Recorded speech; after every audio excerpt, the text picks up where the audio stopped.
चलिए, आइए सुनते हैं एक नई कहानी। जिन्होंने ये कहानी लिखी है वो बहुत बड़े अधिकारी बन गए।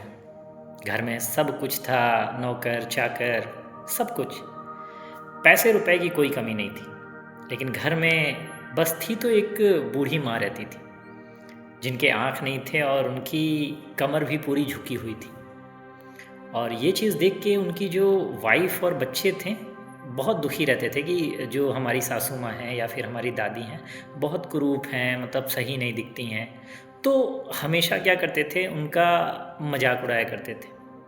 और ये चीज़ मैं देखता था, लेकिन इसके बाद भी मैं कुछ कह नहीं पाता था। और एक दिन ऐसे ही बैठे-बैठे मेरी माँ ने कहा कि बेटा, अब मैं थोड़ा अपने गाँव की तरफ जाना चाहती हूँ। तुम्हारे मामा जी हैं, वो हमारी अच्छे से देखभाल कर लेंगे।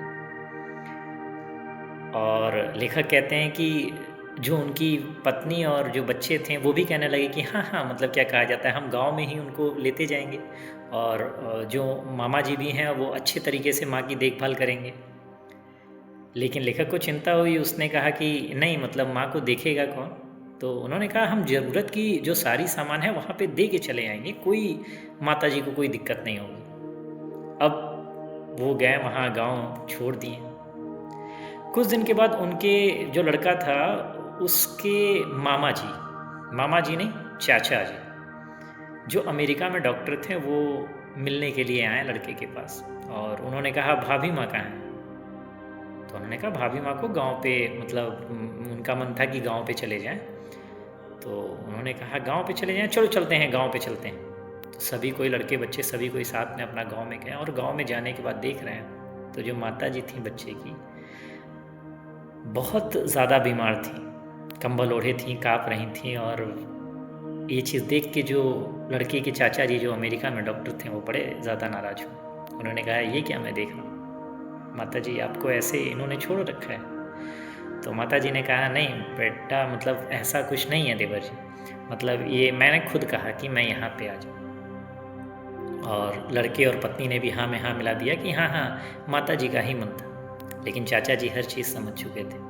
उन्होंने वहाँ डाँटना शुरू किया कि भाभी एक काम करिए, आप उठिए, चलिए हमारे साथ, आप अमेरिका ही रहिए। ये लड़के मतलब क्या समझेंगे, मतलब आपको, आपने इनके लिए कितना संघर्ष किया, इनको अधिकारी बनाने के लिए कितना ज़्यादा आपने संघर्ष, खुद मतलब सूखी रोटियां खा के इनको कितना ज़्यादा मतलब वो किया। और ये सारी बातें उनकी उसकी पत्नी और बच्चा सुन रहा था।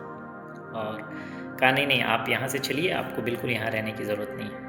और ऐसे टाइम में क्या होता है कि एक बात वो कहते हैं कि जो तुम जब 2 साल के थे ना, तो बहुत छोटे थे, सीढ़ियों से गिर गए थे। सीढ़ियों से गिरते समय तुम्हारा आँख चला गया था। तुम्हारी माता जी ही हैं जिन्होंने अपनी एक आँख तुमको दी और बोन नैरो दी, जिसकी वजह से इनकी आँख और थोड़ा कमर से थोड़ी झुकी हुई है। ये चीज़ सुन के लड़के और जो उसकी पत्नी थी, वो बिल्कुल काँपने लगे। और उनके मन में जो अपने माँ के प्रति जो प्रेम भाव था, वो उमड़ पड़ा। उन्होंने कहा नहीं नहीं, आप चलिए, आप अमेरिका ही चलिए भाभी।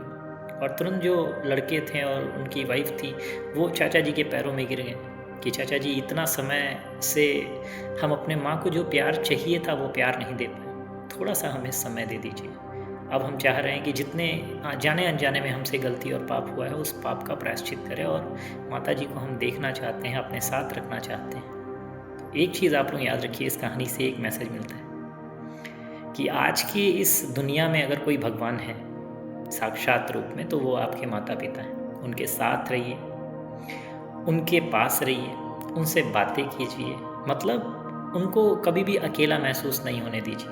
आप सभी से मेरी यही रिक्वेस्ट है, आप सभी खुश रहें। हर हर महादेव।